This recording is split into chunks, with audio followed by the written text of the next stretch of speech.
Olá, aluno. Seja bem-vindo a mais uma aula de física. Hoje eu quero conversar com você sobre um conceito muito interessante, uma área da física muito interessante, que são os estudos dos gases. Nessa apresentação hoje nós vamos entender um pouco sobre o conceito de gás ideal, como que um gás ideal se comporta, tá? Quais são as suas propriedades. Vamos então para essa aula de hoje. Pessoal, eu comentei que o conteúdo hoje é estudo dos gases e a primeira coisa que a gente precisa definir, então, quando se trata de estudo dos gases, é o que são gases, certo? Gases, então, são fluidos, e aí você pode me perguntar, professor, o que é um fluido? Fluido, meu aluno, são substâncias, estados da natureza, na verdade, que têm propriedade de, têm a capacidade de escoar. O que seria escoar? Aí a gente vai brincando, né? O que seria escoar? Uai, escoar é quando tem uma substância que escorre. Então, um sinônimo para escorrar seria escorrer, no caso, quando está submetido à gravidade. Então, quais são as substâncias que conseguem fazer isso, né? Os materiais. São os líquidos e os gases. Quando você joga uma água na frente da sua casa, aí a água vai escorrer, não vai? Então ela vai escapar, ela vai fluir ao longo do caminho, ela vai sempre de um lugar de uma altura maior para uma altura menor, ela vai vazar por um furo. Se você tem um balão e você fura ele ali, se ele não explodir, ele vai começar a murchar. O gás que estava lá dentro vai começar a escoar de dentro para fora, tá? Então esse que é o fenômeno de escoamento, tá bom? Então gases são fluidos que têm essa capacidade de escoar, mas eles têm uma característica a mais, que é eles têm uma grande facilidade de variar o seu volume. Quando você submete um gás a uma pressão não muito grande, aquele gás varia o seu volume. Geralmente, se a pressão for maior, ele vai diminuir o volume, ou se a pressão interna for maior, ele vai aumentar o volume. Depende muito da direção em que a pressão está sendo aplicada. De qualquer forma, para qualquer variação de pressão, um gás tende a variar bastante o seu volume. Tá bom? Então, dessa forma, nós vamos identificando o que são gases, o que não são gases. Tá? Um exemplo muito aplicado, eu vou trazer para vocês aqui. Deixa eu só aumentar a minha tela. Pronto. Agora vocês estão me vendo aqui numa tela maior. E o exemplo que eu quero trazer para vocês entenderem o que são gases, é uma seringa. Eu consegui essa seringa aqui numa clínica veterinária. Tá vendo? Ela é um pouco maior do que a que são utilizadas para aplicar injeção em humanos. Isso aqui é para animais. Ela tem essa capacidade maior aqui de volume. Aqui dentro, pessoal, está aberto aqui, ó, a parte que sai o ar. Então, se eu puxo aqui o pistão da seringa, eu tenho certeza que aqui dentro eu tenho gases, o ar em si, né, que é uma composição de vários gases. Se eu tampo aqui, agora eu impeço que o gás entre ou saia. Então, o que tem aqui dentro é somente o gás que já estava, tá bom? Agora eu vou tentar pressionar esse gás, ou seja, eu vou exercer uma pequena pressão sobre ele, ou uma grande pressão, tá? Olha só o que eu estou fazendo, eu estou apertando ele, estou com essa ponta tampada. Fazendo isso, eu estou variando o volume dele de forma significativa. E veja o quanto que eu variei, olha só como é que ele estava lá no início, ele estava quase todo estendido. Agora, eu consigo pressionar ele até quase o fim, ó. Dentro da força que você consegue colocar aqui, você consegue pressionar mais ainda, tá? Mas para não quebrar o meu estojo de injeção, vou parar aqui. Mas veja que ele foi mais ou menos até esse ponto aqui, tá? Isso é um gás, tá? Agora vamos testar um fluido que não é um gás. Qual que é o mais comum? A água, né? Então, eu tenho aqui um pouco de água, eu vou pegar e vou encher a minha seringa com água. e vou trazer o pistão até a mesma posição no caso do ar. Olha só. Agora eu tenho água aqui dentro, ó. Não sei se vocês conseguem ver. Vocês veem que mudou um pouquinho, ó. Tá? Vou fazer a mesma coisa. Eu vou tampar aqui, tá? E vou pressionar. E vou tentar levar esse pistão para a mesma posição. É sério, sério, pessoal, eu tô tentando mesmo, eu tô fazendo toda a força que eu consigo aqui. Se você não acredita, pega depois uma seringa e tenta fazer isso para você ver. Não sai do lugar. Não sai do lugar. Impressionante. O líquido não sai do lugar. E especialmente a água, que ela tem algumas propriedades particulares, essa resistência à mudança do seu volume é maior ainda. Tá? A água, ela tem uma propriedade chamada de incompressibilidade. Tá? A gente chega a falar que ela é incompressível. Ela tem uma pequena variação da sua taxa de compressão, mas é muito, muito pequena. O volume dela varia muito pouco. Para você conseguir comprimir a água, você precisa de muita força ou muita pressão. Tá? E a maioria dos fluidos, dos líquidos, eles compartilham essa propriedade. Quando comparado aos gases, a variação do volume deles é muito baixa. Quando você exerce uma pressão, você varia uma pressão. Tá, pessoal? Então, vocês veem que é muito fácil classificar um gás de um líquido, separar. Apesar dos dois serem fluidos, eles têm essa propriedade de variação do volume que é bem distinta. Ok? Tá. Dito isso, então, vamos entrar na ideia de um gás teórico, que não é um gás real. Tá? Por isso que a gente chama ele de gás ideal, ou algumas pessoas gostam de chamar de gás perfeito. Eu não gosto de chamar de gás perfeito porque a gente vai ver que ele não é tão perfeito assim. Esse conceito de perfeição vai depender muito daquilo que você quer fazer com esse gás. Tá? Se você quer representar a realidade, por exemplo, ele já não é tão perfeito assim. Tá? Certos fenômenos da natureza a gente consegue observar no gás ideal, ou o gás perfeito, né? Mas muitos fenômenos, inclusive, não são tão vistos no caso desse gás. Tá? E a gente vai ver por quê. Tá? O gás ideal ele é um gás teórico, ele não existe de verdade, mas muitas das coisas que a gente vê, muitos fenômenos que a gente analisa com ele, são muito próximos daquilo que existe na realidade. Então, por isso que ele é muito útil. Ele é útil por isso e também pelo fato de que o seu modelo teórico ele é muito simples. Quando eu falo modelo, eu estou falando justamente da equação do gás ideal, o comportamento dele. Então, dá para a gente obter informações importantes a partir de um modelo simples. Tá? Olha só. Eu falei que ele é teórico. Ele tem 4 propriedades. A primeira propriedade considerada, primeiro que a gente imagina que um gás ideal é um gás composto por partículas, é um aglomerado de partículas, e aí essas partículas podem ser moléculas, podem ser átomos. Tá? No caso do gás ideal, como ele não é um elemento químico, ele é partícula ou molécula. A gente costuma chamar moléculas, tá? Mas são bolinhas. Então, aqui na apresentação, vocês estão vendo que a gente tem esse cubo aqui, que tem um volume, e dentro dele eu coloquei uma porção de gás ideal, onde essas bolinhas aqui representam as moléculas ou as partículas desse gás. Elas estão se movimentando ao longo desse volume aqui, tá? E esse movimento, ele acontece de forma desordenada. Não tem... O que significa desordenado? Não tem uma ordem aqui imperando. Enquanto uma está indo para a direita, a outra está indo para a esquerda, a outra está indo para lá, para cá, e em direções totalmente aleatórias. Todas essas partículas têm uma direção que não é identificado nenhum padrão. Essa que é a primeira propriedade desse gás.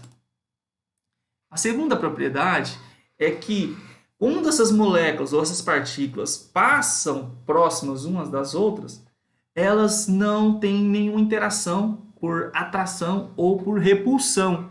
Como, por exemplo, a gente observa quando a gente tem cargas elétricas passando próximas das outras e elas se atraem ou se repelem, dependendo da polaridade dessas cargas. Ou quando a gente observa, quando um planeta atrai outro planeta por atração gravitacional.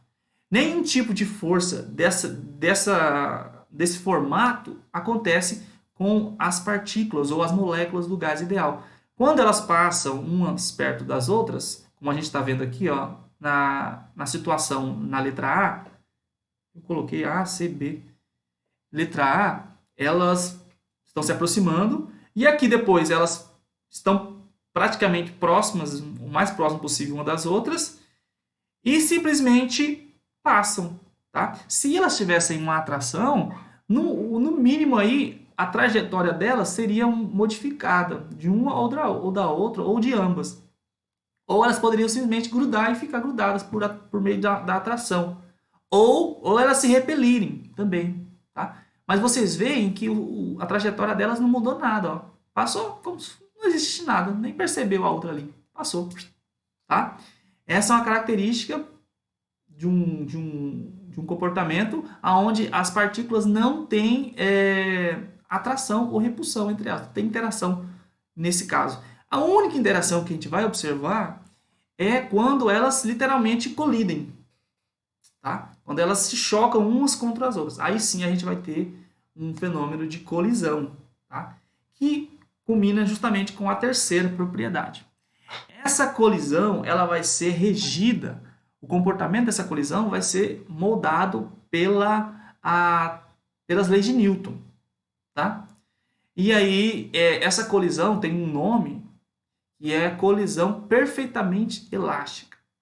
Colisões perfeitamente elásticas são colisões onde o momento linear e a energia cinética se conservam. Tá? O momento linear desse sistema de duas partículas, por exemplo, né, que são as partículas envolvidas na colisão, vai ser igual, o inicial vai ser igual ao final. E a energia cinética das duas vai ser também igual. Tá? Elas vão bater e voltar. Num caso real, seria muito parecido com o que a gente observa em bolas de bilhar, bola de sinuca.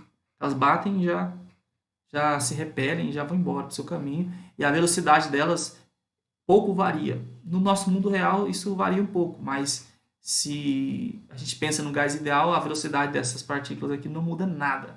Tá? Bateu, foi embora. Colisão perfeitamente elástica. Tá? E a quarta propriedade está relacionada ao tamanho dessas partículas. Tá? O tamanho delas, a gente considera que é muito pequeno, muito pequeno, muito pequeno mesmo, a ponto de ser desprezível. É confuso quando a gente pensa em dimensões ou tamanhos desprezíveis quando a gente lembra das colisões.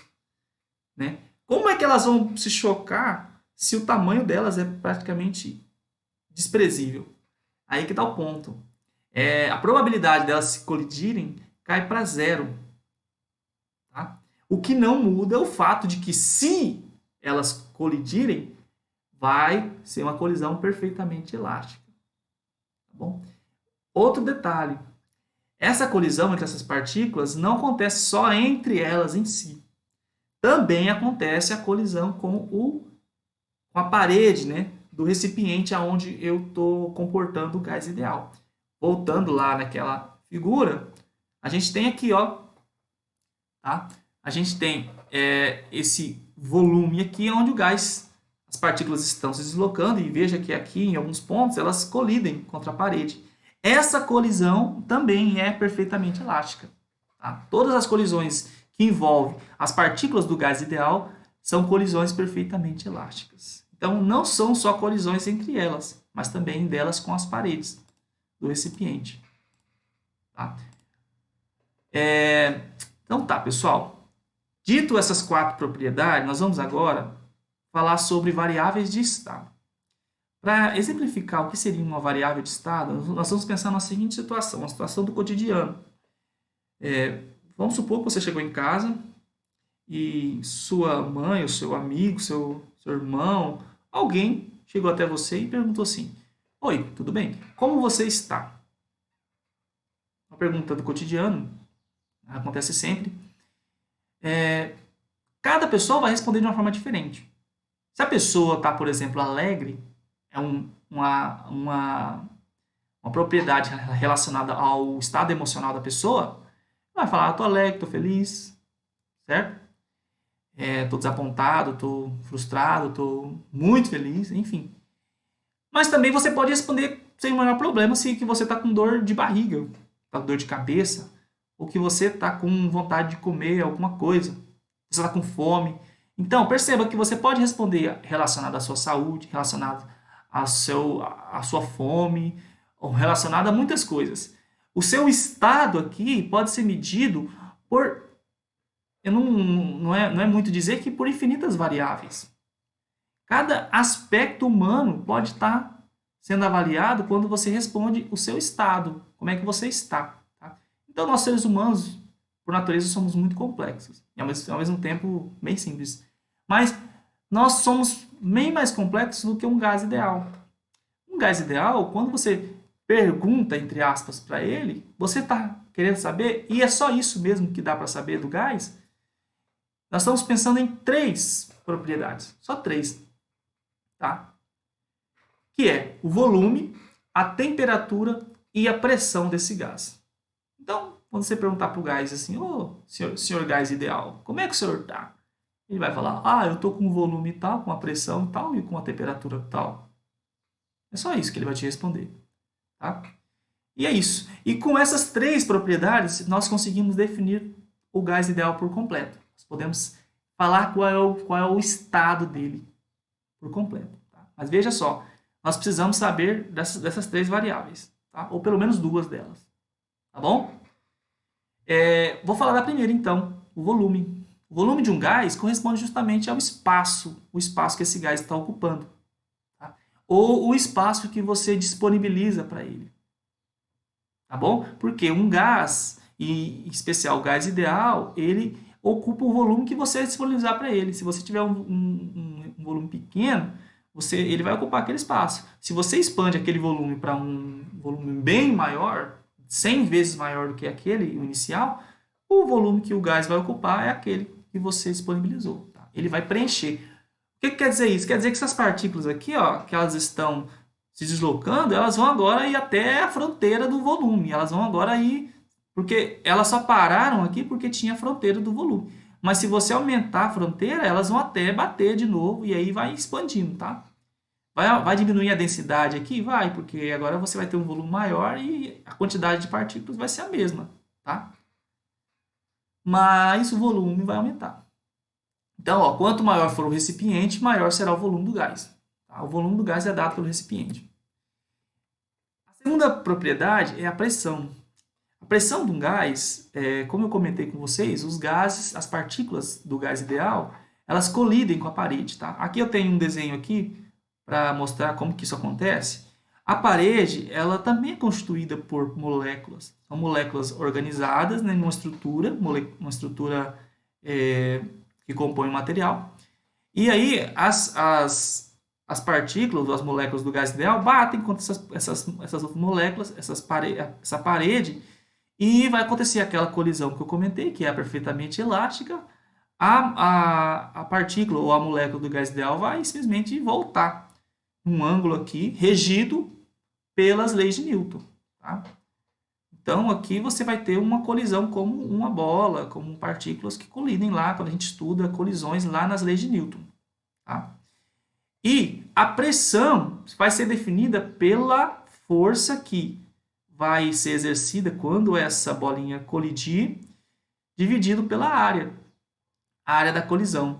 Mas, no caso do gás ideal e dos gases em geral, o que a gente observa é que essas colisões elas acontecem constantemente e de forma muito próxima a taxa de colisão delas é quase constante.